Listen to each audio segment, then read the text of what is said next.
berapa banyak orang itu berpikir bahwa uang itu penting? Banyak nggak? Sebenarnya setiap orang, Pak. Semua ya? Ya, setiap orang. Kedua, berapa banyak orang yang memikirkan pentingnya merencanakan pensiun? Nah, itu saya belum termasuk. Jadi kebanyakan orang kalau kita berpikir tentang masalah pensiun, umumnya itu kita akan terpaku dengan istilah 55 tahun ya, 65 tahun. Kalau kita ngomong pensiun, kapan kita pensiun gitu kan? Umumnya ngomong umur 55 gitu. Kalau Anda Ya, ketemu sama pegawai, Pak, Bapak pensiunnya kapan? Pasti dia akan ketemu angka itu. Benar nggak? betul, Pak. Nah, tetapi sejak kita semua belajar tentang masalah keuangan, apalagi setelah saya menyelesaikan program CFP saya, ternyata tidak ada satupun orang ya yang punya cita-cita pensiun itu tua. Tren sekarang itu kepinginnya pensiun itu di usia muda. Jadi pensiun umur 30 tahun gitu ya. Success before 30 ya. Berarti sukses sebelum 30 tahun. Oh no. Nah kalau saya tanya sama teman-teman ini, Pak Anto, kepinginnya pensiun umur berapa? Mbak Mina. Pengennya sekarang sih, Pak. Nah, gitu kan? Kita kepingin seperti itu ya. Tren sekarang itu nggak kepingin lama-lama. Banyak yang salah tentang konsep pensiun. Mereka berpikir bahwa konsep pensiun itu adalah satu fase di mana mereka tidak lagi bekerja. Benar ya? Umumnya begitu ya. Saya dulu kan begitu kan. Pensiun adalah fase di mana saya tidak lagi bekerja. Itu artinya kalau orang sudah masuk masa tua terus kemudian dia bekerja, berarti dia ini belum pensiun. Tidak seperti itu ya. Pensiun itu adalah satu fase yang menggambarkan tentang kemampuan atau cara untuk kita menjalani hidup menjadi lebih bahagia. Jika kita ini sudah punya kemampuan atau cara untuk menjadi lebih bahagia hidup kita di usia 30 atau mungkin 35 tahun atau di usia Anda sekarang, itu artinya ini saatnya kita untuk pensiun gitu kan? Karena kita sudah tahu bagaimana caranya membuat kita itu bahagia. Bahkan ada orang itu yang nggak mau pensiun karena dia mencintai pekerjaannya. Tapi teman-teman, bicara tentang masalah pensiun, kerja itu berbeda dengan pensiun. Jadi kerja dan pensiun itu tidak bisa dilakukan secara bersama-sama. Kalau pemaknaannya adalah pensiun adalah fase di mana kita tidak kerja. Jadi orang kerja dan pensiun itu tidak bisa dilakukan bersama-sama. Nah kalau kita lihat fakta dalam kehidupan, banyak sekali orang-orang yang sangat mencintai pekerjaan mereka, sehingga dia tidak akan pernah pensiun, seperti siapa? Ustadz, ulama, ya, pastor, pendeta. Itu orang-orang yang tidak akan pernah pensiun karena dia mencintai apa yang mereka lakukan. Tetapi orang-orang yang tidak mencintai pekerjaan mereka, mereka ini berharap suatu saat akan bisa pensiun dari pekerjaan mereka, bahkan kalau perlu dari dulu-dulu. Menurut Anda, apa sih alasan terbesar buat seseorang mereka ini harus tetap bekerja? Apa alasannya? Faktor kebutuhan. Kebutuhan ya? Pengeluaran. Apa? Duitnya Pengeluaran. kurang. Duit kurang. Jadi kekuatan terbesar yang menjadi daya dorong kenapa orang itu harus bekerja, karena mereka kekurangan uang. Mereka punya tekanan atas uang. Dia stres atas keuangan atau karena uangnya nggak cukup gitu kan kira-kira ya. Padahal kalau kita bicara tentang masalah pensiun, pensiun itu adalah lifestyle, sebuah gaya hidup. Yang gaya hidup itu kita persiapkan dari sekarang. Jadi kalau kita hari ini itu santai-santai, ya bisa dijamin lifestyle kita nanti itu akan susah ke depannya itu. Ya semua tergantung pada Anda. Kecuali kalau Anda punya suami yang kaya raya, orang tua yang kaya raya, ya semuanya bisa dijalani gitu aja. Sekarang pertanyaan buat teman-teman. Seandainya Anda semua di dalam room ini punya uang yang cukup banyak, lebih banyak dari apa yang Anda pikirkan, kira-kira apa yang mau Anda lakukan? Ayo tulis.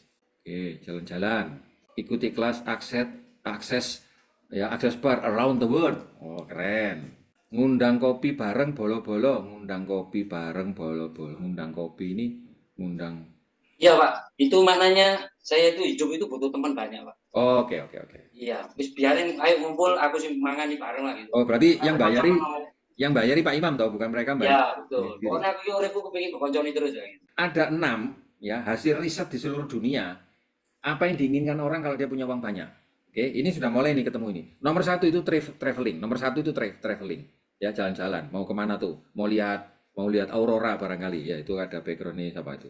Itu sambil tiduran, lihat pemandangan gitu kan. Itu atau umroh. Itu travel yang pertama, yang respon yang paling tinggi rata-rata. Kuliner Nusantara itu kuliner itu kan sebenarnya bukan kulinernya kan, kelilingnya itu kan Nusantaranya itu benar ya. Yang kedua giving back istilahnya, apa charity. Kita punya uang banyak kok dikasih orang, bener nggak ya? Untuk orang-orang kita cintai kan. Oke, apa yang ketiga kira-kira? Ini saya mulai nemuin yang ketiga. Ibaratnya gini, masa orang itu cuma travel terus gitu? Nge-gym. Nah, ini nge-gym ya. Jadi health ya, kesehatan ya teman-teman ya.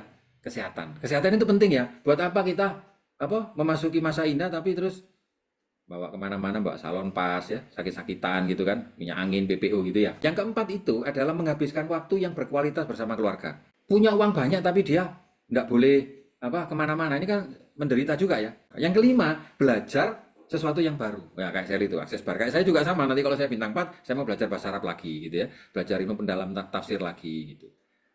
Kuliah lagi, boleh nggak? Bisnis keagamaan, oke. Investasi jangka panjang, mewariskan buat anak cucu. Investasi jangka panjang.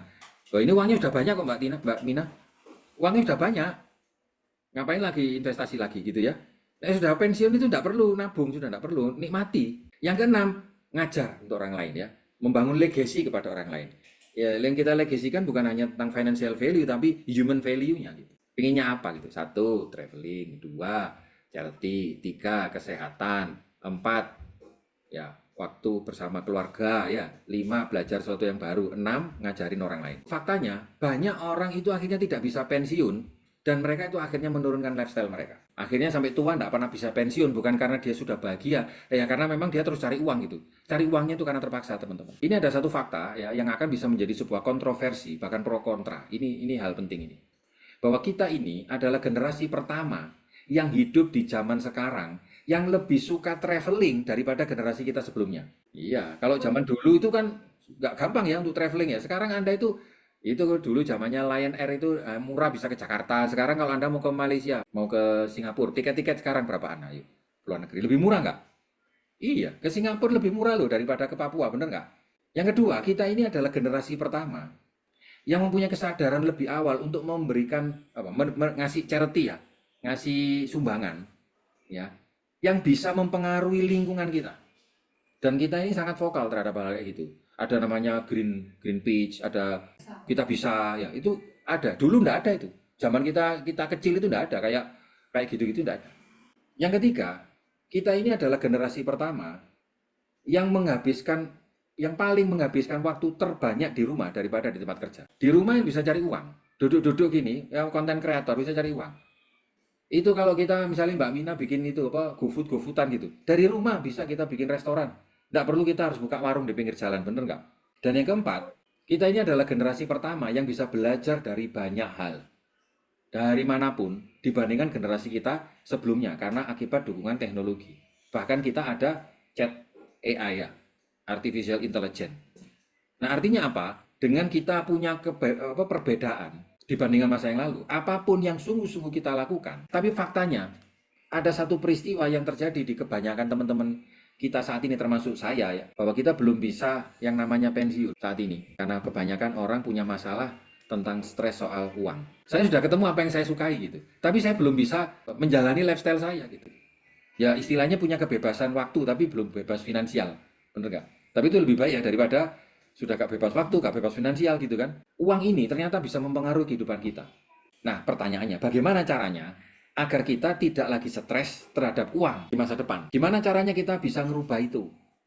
Itulah pentingnya kita mulai belajar tentang financial planning. Kita ngomong tentang planning atau perencanaan, itu satu hal yang tidak populer di Indonesia karena orang Indonesia itu tidak suka perencanaan gitu. Tapi faktanya kalau kita mau keluar dari masalah keuangan, kita perlu membuat satu perencanaan tentang planning untuk minggu depan, planning tentang bulan depan, planning tentang tahun depan. Planning ini penting supaya apa? Antara yang ingin kita lakukan dengan apa yang harus kita lakukan ini bisa berjalan seiring. Kalau nggak punya planning korek-karet teman-teman. Berapa banyak teman-teman yang kerja itu nggak pernah bisa berhasil di bisnis seperti ini. Selalu kasusnya itu klasik. Sing sibuk, sing kena ini, kena itu. Tiba-tiba berjalan 5 tahun gitu. Pancetai masalahnya. Berapa banyak teman-teman itu yang kepingin punya kebebasan waktu, nggak terikat di tempat mereka kerja, nggak pernah bisa keluar.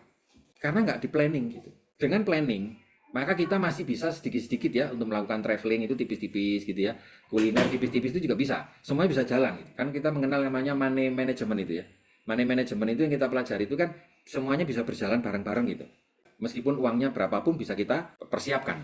Karena kalau ngomong soal masalah pensiun, yang paling mengerikan itu berapa uang yang Anda miliki saat ini kalau kita bicara soal pensiun. Itu problem terbesarnya pensiun itu. Jadi kalau waktu pensiun terus baru investasi itu sudah terlambat ya teman-teman ya, terlambat banget. Financial planning itu merupakan sebuah pedoman ya yang akan kita jadikan acuan untuk memperbaiki hidup kita di masa depan supaya lebih bagus.